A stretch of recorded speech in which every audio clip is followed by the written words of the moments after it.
بسم اللہ الرحمن الرحیم۔ السلام علیکم ناظرین، میں ہوں نویس ستی اور آپ دیکھ رہے ہیں کیپٹل ون ٹی وی۔ بات کریں گے آزاد جموں اینڈ کشمیر کے حوالے سے کہ سردار تنویر الیاس جو کہ ایک اس وقت سینئر وزیر بھی ہیں اور اس کے ساتھ ساتھ تحریک انصاف نے بہت اہم ذمہ داری ان کو سونپی ہے، وہ finally Azad Jammu and Kashmir میں تحریک انصاف کے اس وقت صدر ہیں اور ظاہر ہے اس سے پہلے وہ وزیر اعظم کی امیدوار بھی رہے، لیکن اب کیونکہ ہم یہ دیکھ رہے ہیں کہ صدارت کے جو ذمہ داری ہے ان کو سونپی گئی ہے، اس کے بعد یہ ہمارے ذرائع بتا رہے ہیں کہ ایک اہم فیصلہ ہونے کا امکان ہے۔ کہا جا رہا ہے کہ سردار تنویر الیاس صاحب جو ہیں وہ جو پہلے سے سینئر وزیر ہیں اپنی وزارتیں بھی چھوڑنے کے لیے تیار ہیں اور اس کے ساتھ ساتھ وہ ایک سمپل ایم ایل اے کے طور پر جو ہے وہ پارٹی صدارت جو ہے وہ چلائیں گے، اور وہ سمجھتے ہیں کہ پارٹی صدر ہونے کے ساتھ ساتھ وہ اگر کابینہ کی میٹنگز میں اور چھوٹے موٹے کاموں میں اگر مصروف رہیں گے تو ڈیفینیٹلی پارٹی کو وہ ٹائم نہیں دے پائیں گے، اور وہ پارٹی کا عہدہ سمجھتے ہیں کہ ایک سپریم عہدہ ہے جو پارٹی صدر ہونا، اور وہ چاہتے ہیں کہ پارٹی کو منظم کیا جائے، پارٹی کو ڈسٹرکٹس، تحصیل اور یونین کونسل لیول پر جو ہے وہ مضبوط بنایا جائے، اس کی تنظیم اثر نو تنظیم سازی کو دیکھا جائے۔ تو یوں یہ کہا جا رہا ہے، ہمارے ذرائع بتا رہے ہیں کہ سردار تنویر الیاس جو ہیں وہ اپنی وزارتیں بھی چھوڑنے کے لیے تیار ہو رہے ہیں، اور پہلے سے ہی انہوں نے ایک اعلان کر رکھا کہ وہ تنخواہ بھی نہیں لیں گے،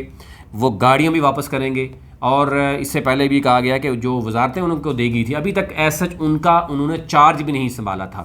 تو یوں پہلے ہی ایک فیصلہ کہا جا رہا ہے کہ وہ یہ کرنے جا رہے ہیں کہ ایک بہت بڑا گڈ جسچر اور ایک وہ چیز، ایک ٹرینڈ سیٹ کرنے جا رہے ہیں جو آزاد جموں اینڈ کشمیر کی تاریخ میں پہلے کسی نے سیٹ نہیں کیا، یعنی وہ سینئر وزارت بھی اپنی چھوڑ کر اپنے شاید اپنی کسی گروپس کے لوگوں کو وزارتیں دینے کے لیے تیار ہیں، یا وہ کسی کو بھی دینے کے لیے تیار ہیں، لیکن وہ یہ سمجھتے ہیں کہ سمپل ایم ایل اے رہ کر اور پارٹی صدارت کے عہدے کو جو ہے وہ سپریم سمجھا جائے اور اس کے ہوتے ہوئے وہ جو ہے وہ کام کر سکیں۔ اور تنخواہ تو پہلے ہی لینے کے حوالے سے انہوں نے، ان کے گروپ نے آپ کو دیکھا ہوگا کہ انہوں نے خبریں چلائی تھیں کہ وہ تنخواہ بھی نہیں لیں گے، وہ کوئی پروٹوکول نہیں لیں گے، وہ گاڑیاں نہیں لیں گے، اور یوں شاید چند گاڑیاں کہا جا رہا تھا ان کے پاس ہیں، وہ واپس دینے کا امکان ہے، تنخواہ وہ پہلے ہی نہ لینے کا فیصلہ کر چکے ہیں، اور یوں ان کے پاس جو وزارتیں ہیں سیاحت کی اور ایک دو وزارتیں ہیں وہ بھی کہا جا رہا ہے کہ وہ ہو سکتا ہے کہ وہ وزارتیں چھوڑ دیں اور پارٹی صدارت جو ہے وہ اس کو لے کر چلیں اور پارٹی کو مزید منظم کریں۔ یوں ایک کہا جا رہا ہے کہ یہ بڑا فیصلہ جو ہے وہ کوئی کر لیا گیا ہے، یہ ذرائع بتا رہے ہیں۔ اب کہا جا رہا ہے کہ آنے والے 2-3 دنوں میں بہت سی چیزیں جو ہے وہ نظر آئیں گی، اور اب دیکھنا یہ ہوگا کہ کیا ان کے جو مشیر ہیں یا جو ان کے چاہنے والے ہیں وہ ان کو کیا مشورہ دیتے ہیں، اور پارٹی صدارت کہا جا رہا ہے کہ پارٹی صدارت کے ساتھ وہ عام لوگوں سے بھی ملیں گے، اور جو ان کے اوپر ایک مبینہ طور پر ان کے الزام ہے کہ وہ تو پیراشوٹر ہیں، وہ پیسے کے بل بوتے پہ آئے ہیں اور وہ اقتدار کے مزے لینے آئے ہیں، وہ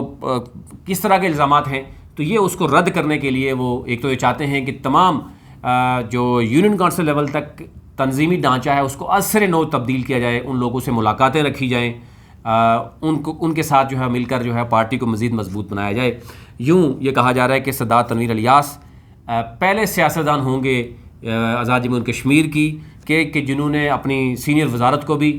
جو ہے وہ چھوڑ دیا، اس کے ساتھ ساتھ تمام جو مرات ہیں وہ بھی وہ چھوڑنے کے لیے تیار ہیں۔ وہ کہا جا رہا ہے کہ کیونکہ ان کے اپنے پاس پیسے کی کمی نہیں ہے، ان کو پروٹوکول کی کمی نہیں ہے، ان کے پاس گاڑیاں موجود ہیں، اور یوں جو ہے وہ ریئلی یعنی چاہتے ہیں کہ عوام کی خدمت کی جائے۔ تو یہ ایک بڑی خبر تھی، وہ آپ تک رکھنی تھی۔ ابھی تک لیے اتنا ہی، چینل کو ضرور سبسکرائب کیجیے تاکہ ہر آنے والی خبر جو ہے وہ آپ تک پہلے پہنچ سکے۔